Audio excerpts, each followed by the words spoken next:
What is happening, you guys? Welcome back to the Let's Go Win podcast, where we are here to help you be happy, healthy, wealthy, and get better every single day. Conversation we're going to have today is fantastic. It is someone that has done some great work. I think some of her lessons are so applicable to all of us, and the interview is just going to be fantastic. Penny Zenker, known as the Focusologist, is an international speaker and leading expert in productivity psychology. She helps organizations eliminate distractions and improve focus. By age 31, Penny had founded and sold a multi-million-dollar business in Zurich. She later managed turnarounds at a major market research firm and coached entrepreneurs as a Tony Robbins business coach. Her book, The Productivity Zone, was an Amazon bestseller, and her TEDx talk, The Energy of Thought, has over 1 million views. Her upcoming book, The Reset Mindset, will be published in September 2024. Penny has been featured on NBC News, Forbes, Inc., ESPN, and Wharton Business Radio. Well, I'm so happy to have the Focusologist. Man, I got to work on that one. Penny, how are you? Nice to be here. Don't worry. A lot of people can't say it. I think it's interesting. It's indicative of the fact that we are challenged with our focus, that it's hard to say Focusologist.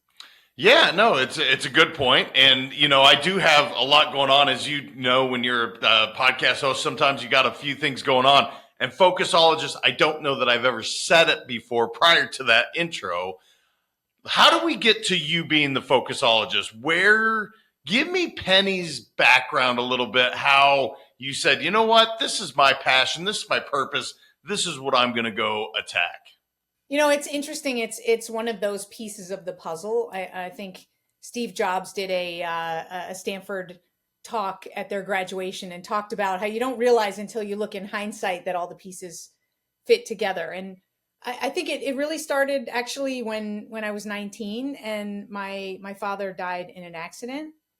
And that was sort of one of the very first times that I really had to think about and say, I focus on what matters most, right? That focus on what you can control.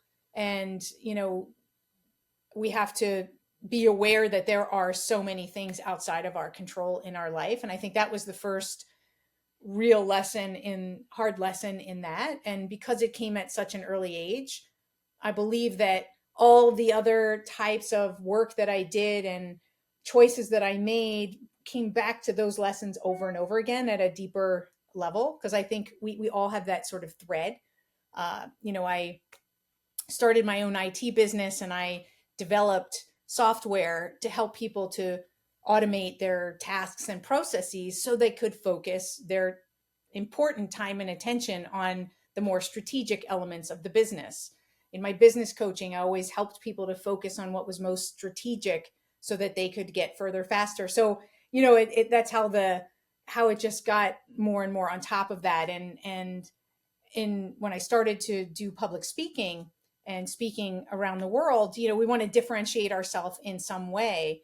And so it was like, well, what's my unique thread? You know, what is that? And then so I'd like to say someone called me the Focusologist, but I made it up.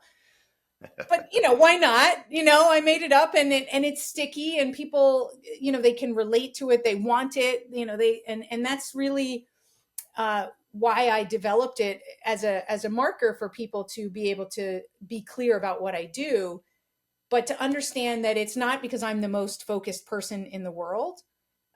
It's because it's also something that I struggle with personally, involved, like you said, in a lot of different things. But it's also something when I'm coaching others, very easy to see through and cut through the clutter to find, you know, where that thread is. So I gave it a definition. It's the daily practice of controlling and directing the energy of our thoughts, our feelings, and our actions towards a positive, meaningful result. So that's kind of the history. No, I love that. And, you know, I would say maybe more important today than even yesterday or even 10 years ago, because our world's pretty fast. There's a lot of stuff. There's a lot of squirrels going everywhere.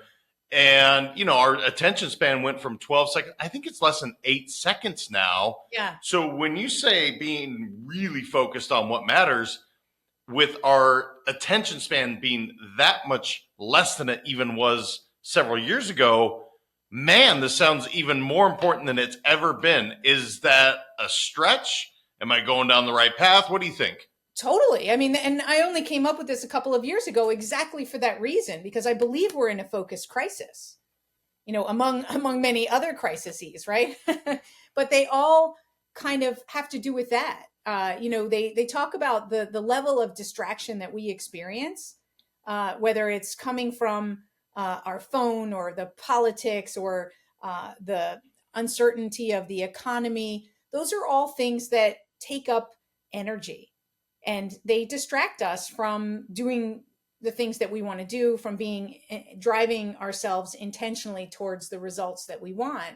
And we've actually become addicted to this distraction because it sets off some dopamine, so we can't help but pick up that phone again or look 10 times at our phone. It's like, how it used to be if you were at home on a weekend or something and you'd find yourself at the refrigerator, right? Because it's a way to procrastinate. So you just like, I'm not sure why I'm here, but I'm here again. Or I'm having my 10th cup of coffee, not sure why. It's more of a procrastination habit. and so it is definitely more important than ever. And I believe that it's not AI that's our biggest risk for our future.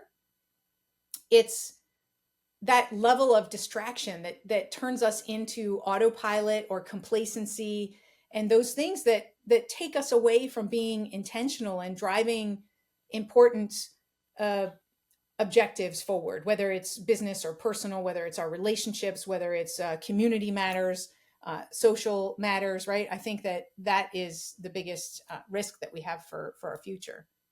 Yeah, something you mentioned earlier is you said, not saying I'm the best at it, at least for myself. I think what you just described is why those of us that are in coaching, it's why we'll always have a job. I'm very similar for myself. I can see somebody else's business and it's just so clear because I have no emotional attachment to it. Right. And yet, if I try to work on some of these, focusing on the proper things within my own, it's good luck, dude. Like, not a prayer. Every coach has a coach, right? Because we need it yes. Too. Yes, 100%. Because is it an emotional attachment? What do you think that is? Because let's focus on what it really is. Why that's so important? Because it's certainly there. It's present. It's present for myself. You said every coach has a coach. I totally agree with that. But is it literally because we can't see the forest through the trees, or we're too attached? What is that? I want to put it into words so that everybody understands. Look, whether you hire Penny, you hire me, or anyone else, we don't really care. Hire a coach so you can get ahead. All right. I think I've come up with 3 words that'll help you. You are human. I was thinking about it as you were asking the question. I'm like, well, it's all of those things, right? It's emotional attachment. It's fear of letting go, which is, I guess, emotional attachment. It's the uncertainty. It's right. It's all of those things that we don't see, and it's like those things that we do see. They keep us from seeing the things that we don't see. So we ask the same questions. We just get in routines and we get in ruts and ways of looking at things. And we need others to help to open up our perspective, to ask us new questions, to, help us to explore something, ourselves, our feelings, our view on the marketplace, whatever it is. It's just, I think it's human nature. When you go in and you're coaching with someone, obviously you were Tony Robbins' business coach. You were from that school. You did turnarounds. I mean, you've done some cool stuff. When you're coaching, how much pushback are you receiving? Because when you're saying, look, let's work on what really matters, I mean, a lot of times they're like, but Penny, I need to check that email every hour. I mean, it's so important that I check this email. And I'm laughing because I have created that own habit myself, even though I coach not to, which is so crazy. But how much pushback do you get when you're like, look, guys, let's really focus on what moves the needle. Let's focus on what really is going to impact your business, the clients you're serving, whatever the tangible thing that they want. Do you have a lot of pushback? And if so, how do you deal with that? It's a good question. And by the way, I also have habits that, are not the best. They go up and down, right? And so just we're all doing the best we can. Every day might be different, but the better practices that we have that we can put ourselves into, the better we're going to be in living them as best we can.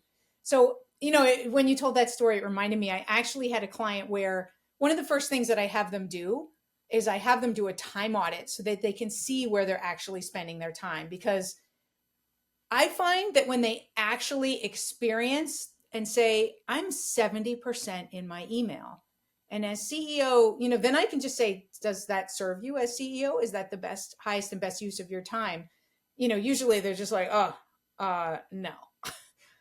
So it's part of it is the self-discovery. So there is resistance. They don't want to do the time audit. They think it's silly. It's a waste of their time. I'm like, just humor me.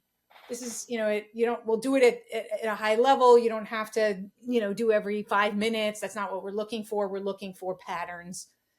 So I think sometimes there is resistance to the exercises, and, maybe I need to switch the exercise, but there's always going to be something that's there to help them to get that awareness. If 2 weeks is too much of a stretch, then we look for something that's going to enable them to get that same point in a shorter period of time. But it's really getting that self-discovery, because I can say, check your email once an hour at the top of the hour, or don't check your email before 10 o'clock, or lots of different types of ways to optimize your email.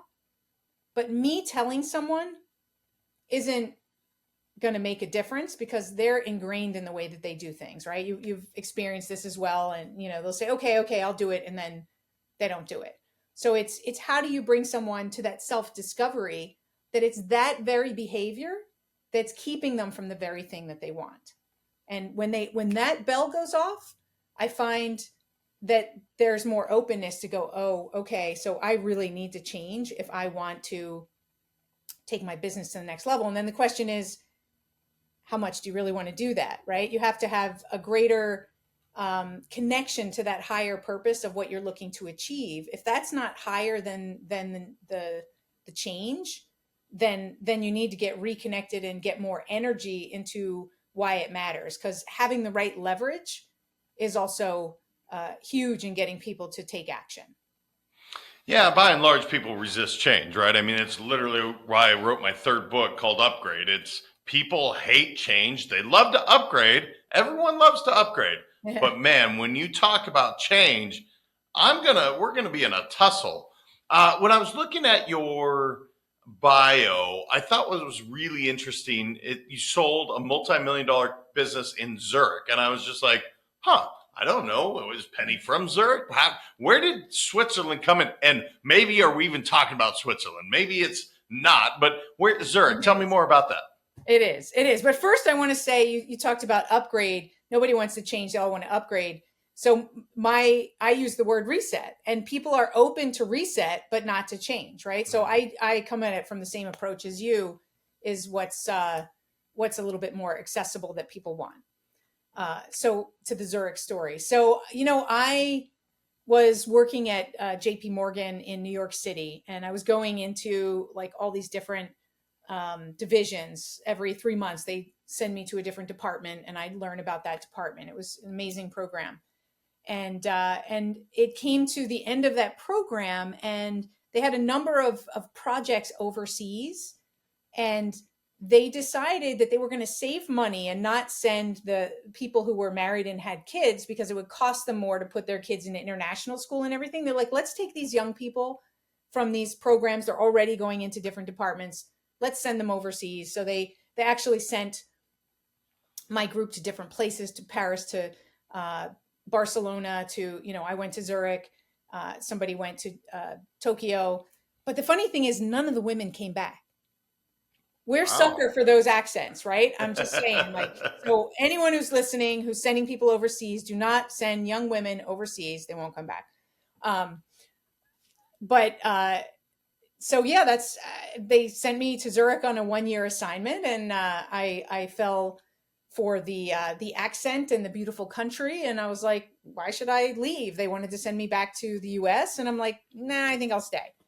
So I spent 16 years there, and Wow. left that job, and eventually, from a series of happenstances, ended up with my own technology company, and built that company to a multi-million-dollar business and sold it to a French company.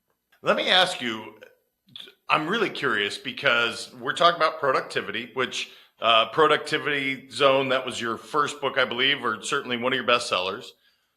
When you compare, because you've worked both in Europe and in the States, and we're talking about productivity, we're talking about really focusing. Do Europeans do it any differently and or better than we do as Americans? Because again, we're known as hard driving. We don't take the time off the way maybe holiday is experienced the way it is in Europe. What was your experience working in that culture? And do they have similar challenges to what we have here? So first, I would say Europeans are all very different because there's so many different countries and cultures within Europe. So I was in Switzerland. There's a very distinctive culture in Switzerland that is different than France. When the company in France bought our company, whoa, was that two different cultures of work ethic, and so keep that in mind, that there's they're very, very different. Just like you might also experience that someone who works in New York may have a very different work style than somebody in California, Yeah. based on those cultures. But I would say, when I first moved there, what they had right and what we have wrong, in the context is they took breaks. Mm. They went home for lunch, and they had a proper break and a proper meal. They would sit down for a hot meal, and then over the years came in the sandwich era, which was already very popular here, but it wasn't there. Um, people would, they had these, which I absolutely love. They have these two breaks to have coffee and cake at like 9 o'clock or 9:30, and then because people got in early, and then at 4 o'clock. So it was those were the two breaks, and everybody would meet in the cafeteria. So the whole company would break. And again, this is the Swiss culture. I can't speak for all different cultures, but it was a great time for people to catch up personally, to ask a quick question. So instead of a myriad of interruptions throughout the day, and of course the technology was different, so they didn't have the ability to, get on chat and poke. And if you don't pay attention to WhatsApp, then somebody gets you on Skype, or they try to get you on Slack, or they try you in 10 different ways until you're annoyed that they're trying every single channel to get you. That's what happens today. But having those breaks gave a natural time for people to catch up and have those interactions. So that was really interesting. And the Swiss culture was a little bit different. They were very resistant to change. Mm. So when I came in, I was bringing in change. So not only did they resist the change, but they resisted me. So I had a huge challenge because I was bringing about change. I was a woman in a more male dominated society. And I was not from their culture, and also was not from, this was for market research, and I wasn't from that industry. So I had a lot of checks against me. So I'm not sure if I had the normal experience, but it was a challenge, and things were not very productive because of the resistance. And I have to say that if we look at the statistics, recently I just saw that digital change and change management, that 75% of those efforts fail due Wow. to resistance here in the United States. So it may happen in a different way, but they're equally as challenged with making progress as a whole for the organization because of the level of resistance. Yeah, that's fascinating. I mean, 75%. Wow, that's a big number. And I, I'm just going to chew on that for a second. One of the things you mentioned, though, that as you were talking, I was like, man, I know this stuff. And yet, this is such a great reminder.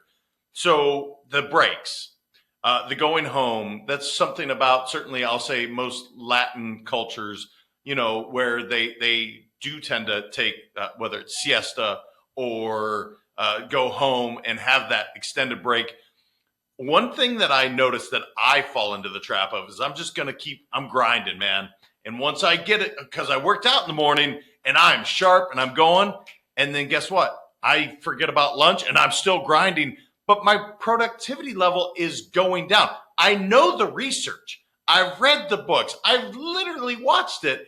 And yet, just getting my ass out of my chair and going for a walk is probably the best thing I could do. And yet I'm not. I'm not planning for it. What would be some maybe tangible thoughts, takeaways, tips, things that people should be doing? Because as you're talking, I'm like, hey, dummy, you know this, and yet you're still at your computer. You're still making phone calls. Get up and move for the love of Pete. Right. Well, first of all, grinder right here. They called me in my first co-op. I went to a co-op school. So even before I graduated, they called me the workhorse. So I don't think that's a good thing. So I feel your pain there. Um, and that's why in my new book, I talk about the reset moments, is because coming back to those three words, you are human, right? We get, some people are procrastinators and some people like you and I, we're grinders, right? We're not procrastinating. We're overloading and overstimulated and overworking. And so it's remembering to take those reset moments. So think about whenever you say, I can't, like, I don't have the time to take a break. I don't have the time to have lunch. That's exactly the time when you should have it. So listen to your language and let that be a trigger point for you to go, okay, I need to do it because me saying that means my productivity is going down. There is a reason why our watches we can set a timer and we can have them buzz if we've been sitting for too long, right? So we can activate that. And I find that it's about, I have this system called gatekeepers, and there's three different ways that we can control and protect our focus. And that being also about these breaks, is one of them is rules. So we can set rules for ourselves that support us. So for instance, there might be a rule that you set because you know that this is about being intentional. So the rule might be, I always take lunch. If you find you don't, you may need to set a rule that says, I always take lunch, and maybe it's away from my desk. Even if it's 10 minutes, you set that rule, you're less likely, right? Then there might be exceptions, but you're more likely to commit to that rule because you've made it a rule. Like people who care about their health and maybe they're doing intermittent fasting. So they have a rule that they only eat between the hours of 11 and 7, right? So it's part of their intentionality of how they want to eat. So I would suggest, and this is what I try to do for myself, is that you set some rules. Like I have a rule about during the pandemic, I've never been a snoozer to hit the snooze button, but I don't know, whatever happened, something shifted in the pandemic. And so sometimes I'm just, I'm hitting the snooze. So I have a rule that I set the time that I'm going to get up the night before, and I honor whatever I said. No matter what time I went to bed, if I set the alarm for 5:45 and said I'm going to my workout class, then I'm going to honor it. So, and that helps me to get out of bed because I remember I have a rule that I said it last night. This is when I'm getting up. So the night before, I might say, you know what, I'm going to allow myself to sleep in tomorrow, and that's totally fine because I how my rules work. So think about, for those listening as well, what are 2 or 3 rules that might help you to take those breaks? Maybe at the top of every hour, you get up and you walk around the house, or you go walk around the cul-de-sac, or, walk up and down the steps a couple of times, or grab a glass of water. Make some rules. No, and if you listen to Penny's language, this is what I love. She literally said, "I'm going to honor and I'm going to allow." There's a permission that she's giving to herself, and by the way, the grace. If you know what, I'm going to sleep in. I'm going to give myself that grace. I think what's so fascinating for me, Penny, is my discipline is spot on personally. But by God, if I don't I'm going to serve everyone no matter what it is. And I, I forget almost about all those rules. And I'm telling you, this is why I love doing podcasting, because I'm like, dude, you need to move at least 3 times a day because my brain's faster. I'm way more sharp than if I've been literally, jamming away, whether it's writing or reading or phone calls or whatever the heck is going on. I can't believe it hit me like such a ton of bricks as you were talking. Talk to me more about the reset mindset, because that's your most recent book. Congratulations, by the way. Thank you. I love the idea. Yes, please show that off. I love it. I love the idea. The preview version there. Awesome. How did the reset specifically? I do love the idea here where no judgment on what your mindset was before. And you know what? We're just going to reset. At least that's what I'm hearing. I'm like, that's cool. I really like that. How did you come up with this idea? Where did that inspiration come from? The inspiration came from me checking out what was my process. How have I grown and reached the level of success that I've reached? How do I help? What is it that I actually do with clients? And I realized that that's the process. It's what a focusologist does. It dynamically reassesses, right? That's what a reset is for me. It's not just a new beginning, right? A reset is a fresh start, but taking the experience that you had before. It's a willingness to reinvent, and it's dynamic. It's real time. Like for us to say, okay, at any point in time, like you said, it's a no judgment. At any point in time, we can objectively look at things and say, what's the feedback that's coming in, and how do we newly process this without that attachment and that emotion? Not that we aren't going to experience that and feel it, but we can also then give ourselves permission when things go haywire to just reset and say, okay, that was yesterday. That sucked. I'm going to make some new choices today.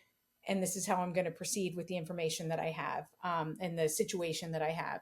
So I just realized that was my process. And I was looking for something, again, as a public speaker, I'm looking for something to simplify. How can we make it easy for people to understand, to put into action, and to make it sticky?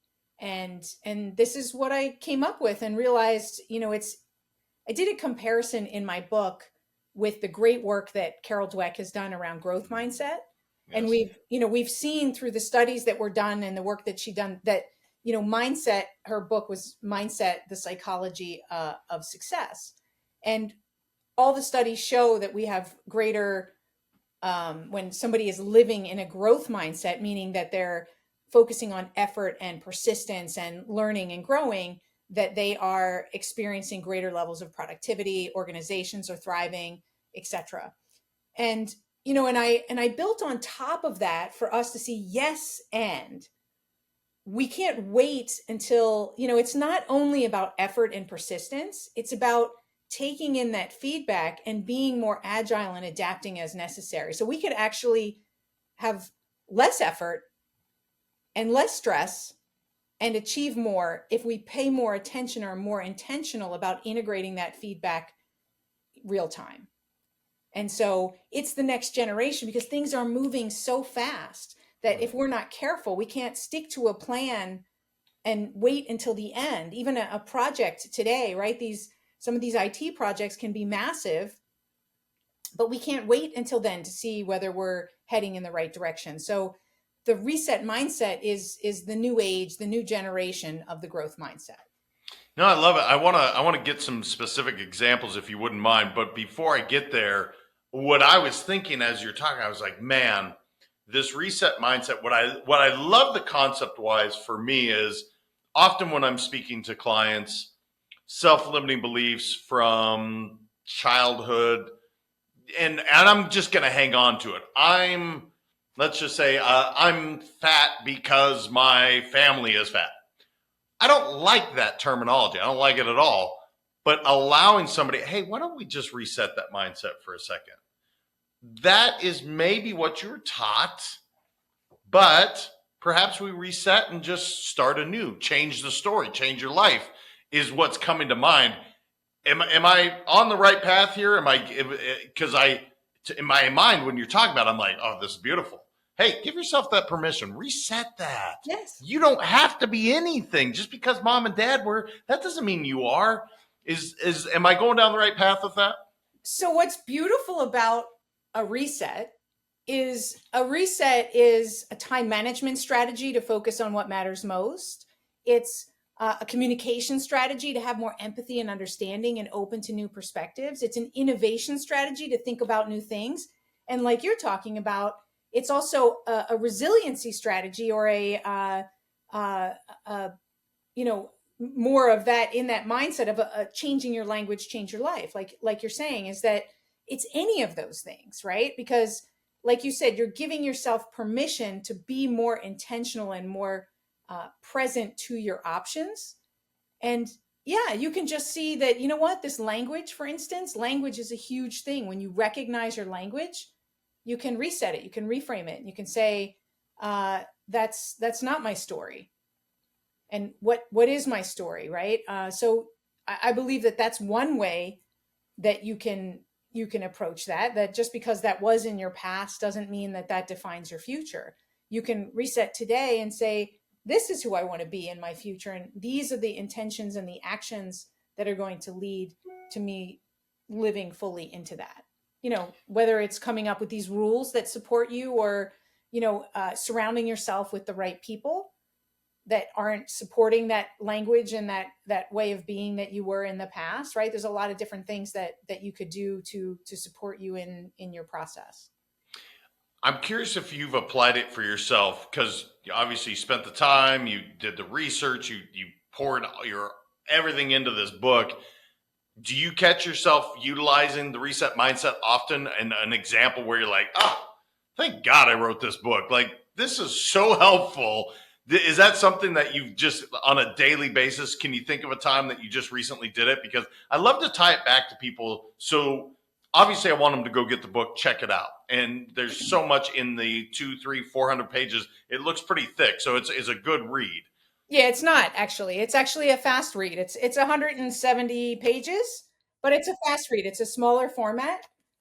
But it is a good read, and it gives lots of examples. And to your point, I'm always resetting.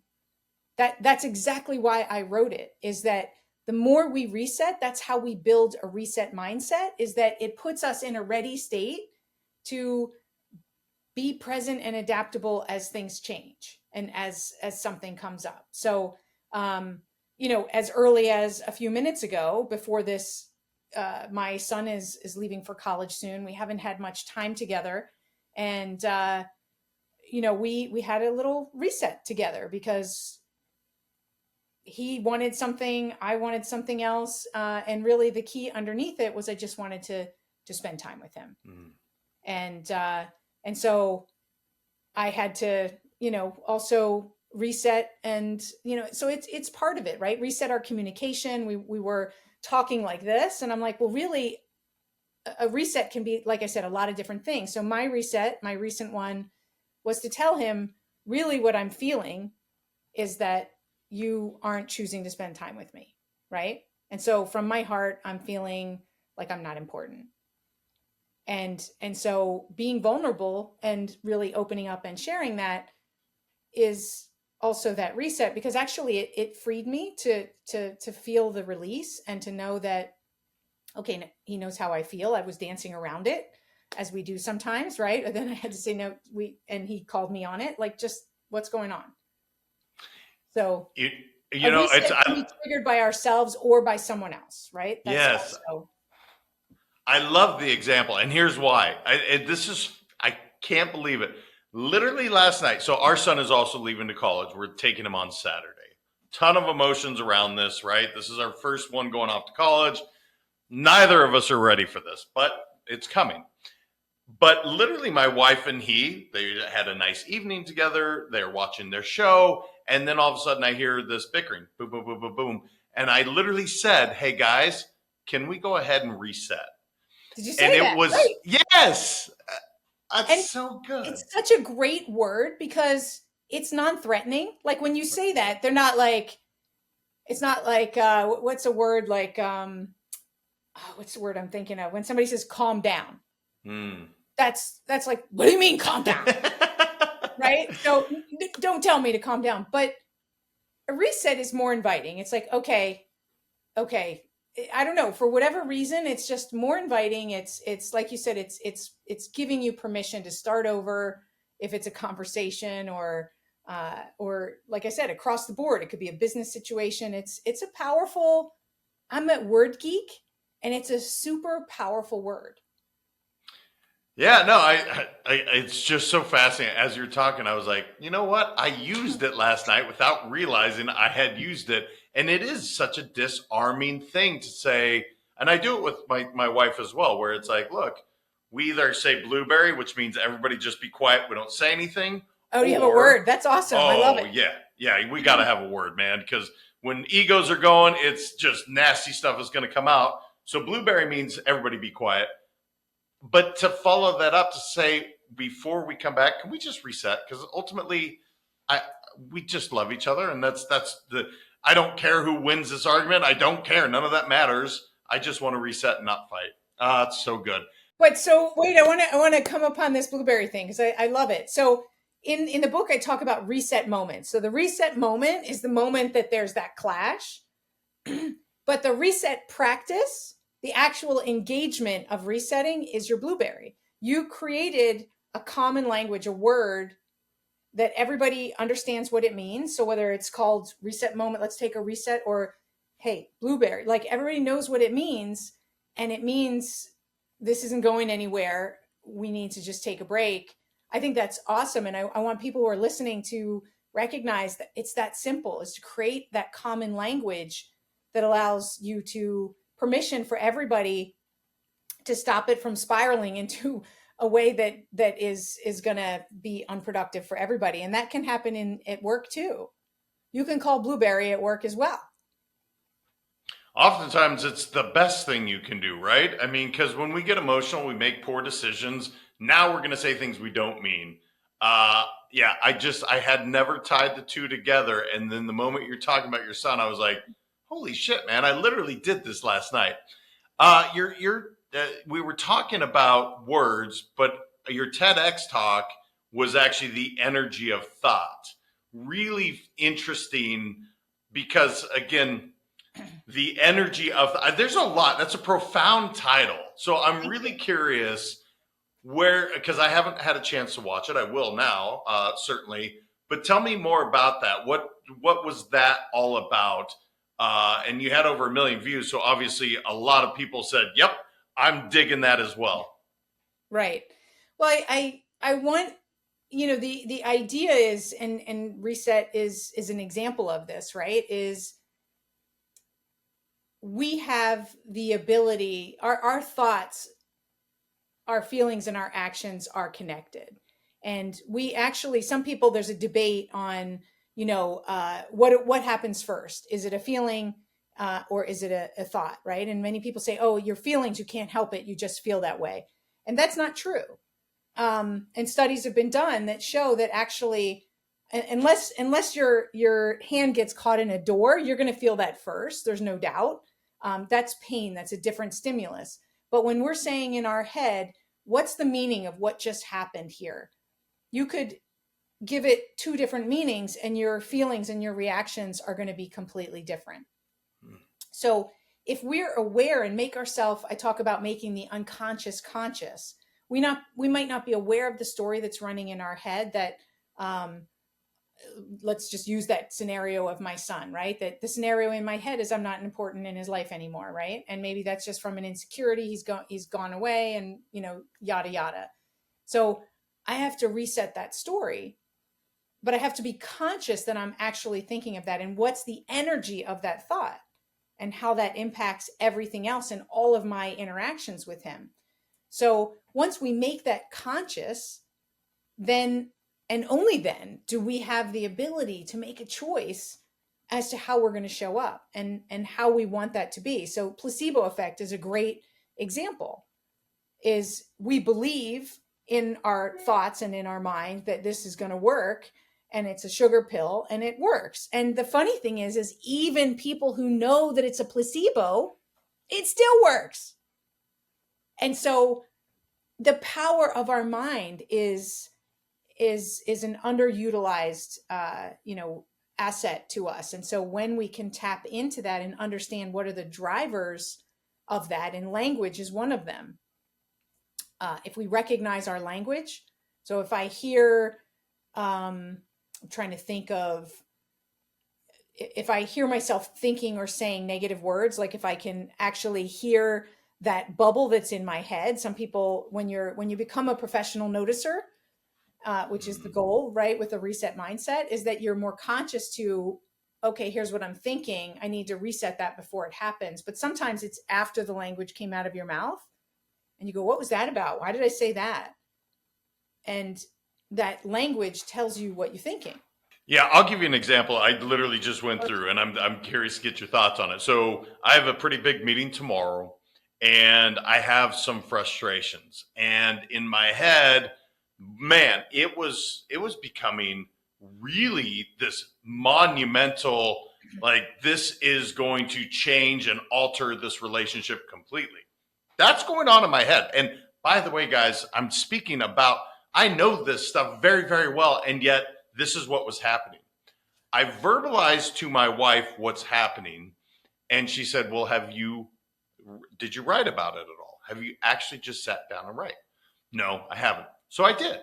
And you know what? Now I have really some concrete talking points tomorrow. I'm not emotional going into it.